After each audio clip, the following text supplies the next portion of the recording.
Like ಮಾಡಿ, share ಮಾಡಿ, subscribe ಮಾಡ್ಕೊಳ್ಳಿ. Hi friends, good morning. ನಾನಿವತ್ತು ಟೊಮೊಟೊ ರಸಮ್ ಮಾಡಬೇಕು ಅಂದ್ಕೊಂಡಿದ್ದೀನಿ. ಇದಕ್ಕೆ ಟೊಮೊಟೊ ರಸ ಕಿವುಚ್ಕೊಂಡಿದ್ದೀನಿ. 4 ಟೊಮೊಟೊ, ಇಷ್ಟು ದಪ್ಪ ಹುಣಸೆಹಣ್ಣು,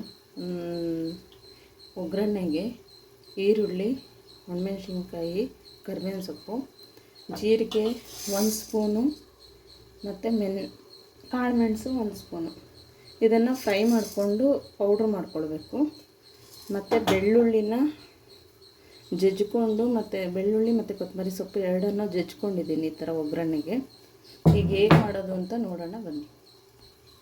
ಈಗ ನೋಡಿ 5 ಸ್ಪೂನ್ ಎಣ್ಣೆ ಹಾಕ್ಕೊಂಡಿದ್ದೀನಿ. ಜೀರಿಗೆ, ಸಾಸಿವೆ ಹಾಕ್ತಾಯಿದ್ದೀನಿ. ಈರುಳ್ಳಿ ಹಾಕ್ತಾಯಿದ್ದೀನಿ, ಒಂದು ಅರ್ಧ ಕಟ್ ಮಾಡಿಕೊಂಡು. 4 ಒಣಮೆಣಸಿನ್ಕಾಯಿ, ಕರಿಬೇವಿನ ಸೊಪ್ಪು ಎಲ್ಲ ಮಾಡ್ಕೊಂಡು, ಬೆಳ್ಳುಳ್ಳಿ ಮತ್ತು ಕೊತ್ತಂಬರಿ ಸೊಪ್ಪು ಜಜ್ಜಿಟ್ಕೊಂಡಿರೋದನ್ನ ಹಾಕ್ತಾಯಿದ್ದೀನಿ. ಫ್ರೈ ಆಗಲಿ. ಟೊಮೊಟೊ ಮತ್ತು ಹುಣಸೆಹಣ್ಣ ಕಿವುಚಿಟ್ಕೊಂಡಿರ್ತೀವಲ್ಲ, ಅದನ್ನು ಇದಕ್ಕೆ ಹಾಕಿ ಎಲ್ಲವನ್ನು ಹಾಕಿಬಿಡಿ.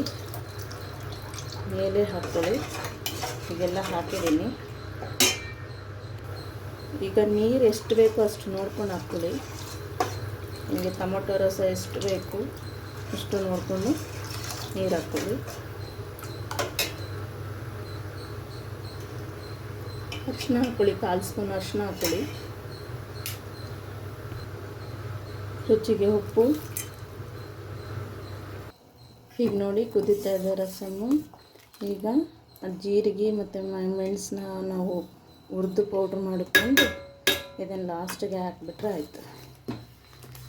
ಇದು ಚೆನ್ನಾಗಿ ಕುದ್ದ ಮೇಲೆ ಆಫ್ ಮಾಡಿದ್ರೆ ಆಯಿತು. ರಸಮ್ ರೆಡಿ ನೋಡಿರಿ. ಅನ್ನ ರಸಮ್ಮು, ಟೊಮೊಟೊ ರಸಮ್ ಜೊತೆ ಬೀಟ್ರೂಟ್ ಪಲ್ಯ, ಯಾವ ಪಲ್ಯನಾದರೂ ನೆಂಚ್ಕೋಬೋದು. ಈಗ ಬಿಸಿಲು ಜಾಸ್ತಿ ನೋಡಿರಿ. ರಾಗಿ ಗಂಜಿಗೆ ಮಜ್ಜಿಗೆ ಹಾಕಿದ್ದೀನಿ. ಊಟ ರೆಡಿ. ನೀವು ಮಾಡಿ ಟೇಸ್ಟ್ ಮಾಡಿ.